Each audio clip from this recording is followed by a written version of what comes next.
Summer of the Monkeys, Chapter 5, Part 2. Grandpa was sitting on the porch of the store when Rowdy and I came walking up the road. He's just sitting there in his old rocking chair with a fly swatter in his hand, looking off cross country. As I walked up, Grandpa peered at me over the tops of his glasses and smiled. "You can take those monkeys out to the barn and put them in the corn crib," he said. "They'll be safe there." I grinned a little, but I didn't want to. "Oh, Grandpa," I said as I sat down beside him. "You know I don't have any monkeys. I didn't catch a one." "Didn't catch any?" Grandpa said, trying to look surprised. "Why, I figured you'd have a sack full of monkeys by now. What happened? Couldn't you find them?" "Oh, I found them all right," I said. "It's just like you figured it was. The bottoms are full of monkeys, all kinds of monkeys." "That's fine," Grandpa said. "That's what I wanted to hear. Did you see that $100 monkey?"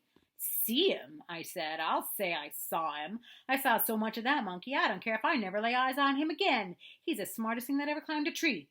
I believe he's smarter than the president." Grandpa laughed and said, "Oh, I don't think he's that smart, is he? For the good of the country, I hope he isn't. What happened anyway?" Taking a deep breath, I told Grandpa everything that had happened down in the bottoms. I didn't leave out a thing. Grandpa started fidgeting in his chair like something was biting him. He jerked out his old red handkerchief and made a big to-do about blowing his nose. Couldn't see very much of his face for the handkerchief, but what little I could see was as red as a busted watermelon. Grandpa was having a hard time holding back a good laugh. It always made me feel good to see my grandpa laugh, because he laughed all over. But right then, I wouldn't have enjoyed hearing Santa Claus laugh. I was miserable. Grandpa finally got hold of himself and said, "I figured that monkey was smart, but I didn't think he was that smart."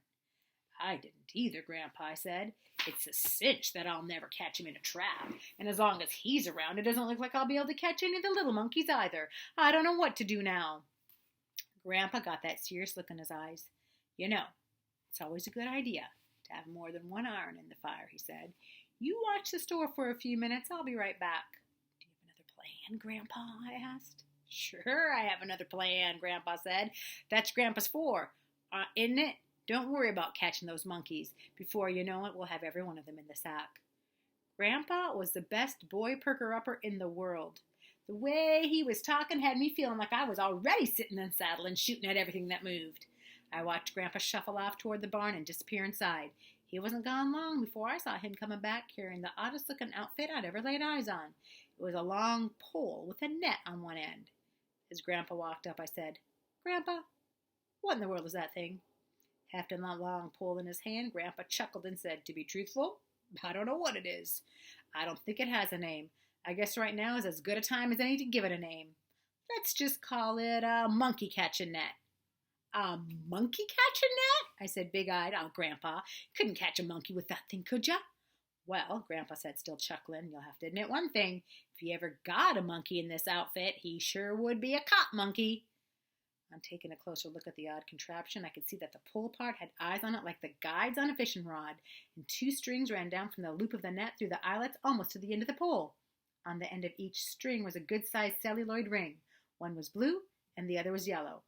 "Grandpa," I said, "what are all those strings and rings for?" "That's what works the outfit," Grandpa said. "Watch now." Poking the pole out in front of him, Grandpa pulled the yellow ring and the net opened. "Now, let's say there's a monkey out there and you want to catch him," he said, making a long swipe at an imaginary monkey. "Now, he's in the net. Watch closely. Here comes the good part." He pulled the blue ring and the net closed. "See how it works?" he said. "What do you think of it?" Once I'd seen how the net worked, I was so pleased I couldn't say a word. I just stood there watching at that wonderful monkey catching net. "Well," Grandpa said rather impatiently, "what do you think of it?" "I think it's a dandy, Grandpa," I said. "That's the slickest working thing I've ever seen. You're right. If I ever get a monkey in it, he would sure be a cop monkey, wouldn't he?" "Do you think you could ever get close enough to a monkey to slap the net on him?" Grandpa asked.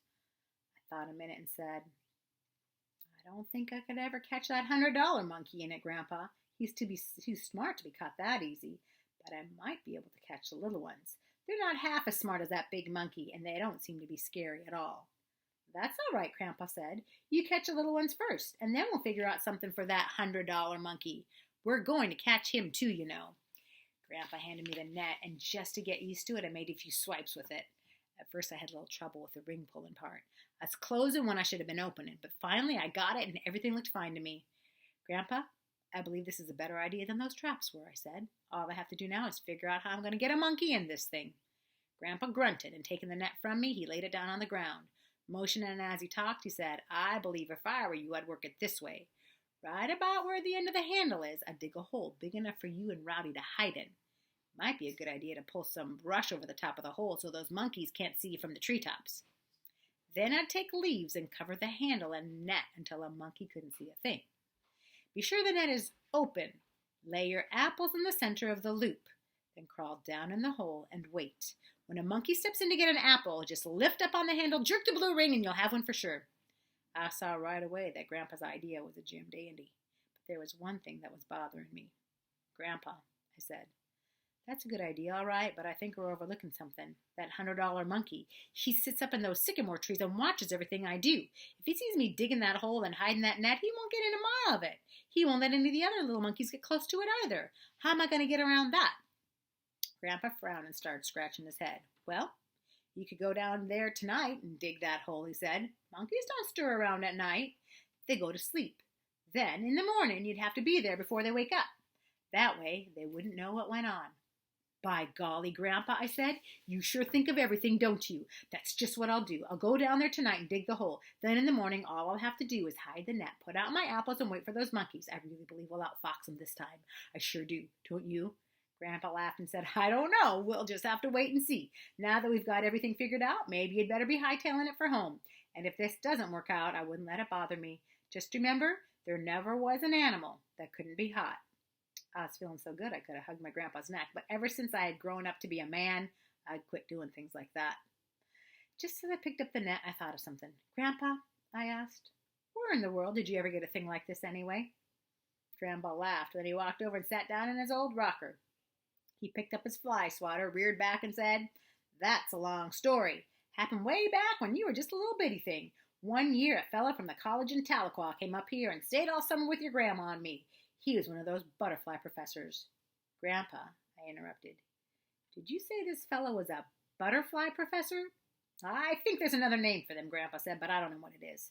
It's a big word and would break your tongue to say it. Anyhow, when this fella came up here, he brought that net with him. All he did that summer was lope around through the country, catching butterflies in that net. He must have caught 1,000,000 butterflies. I laughed out loud. Grandpa, I said, what in the world did that fellow want with all those butterflies? He studied them, Grandpa said, just like you'd study a book. I never saw anything like it. He'd spend hours looking through a big magnifying glass at the butterflies, and then he'd write things down on paper.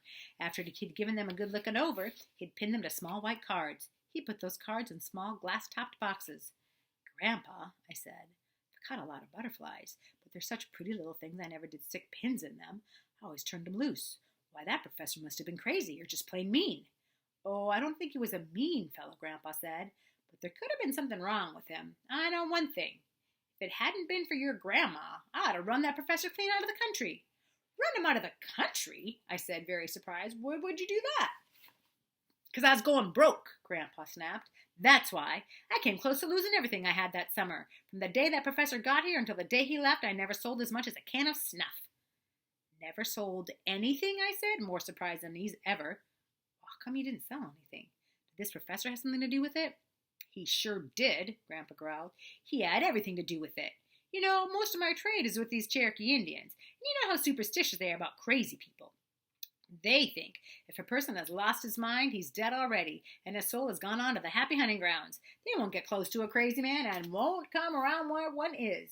The way the professor was carrying on, every Indian in these hills thought he was crazy, and they wouldn't come within a mile of my store. So I didn't sell anything.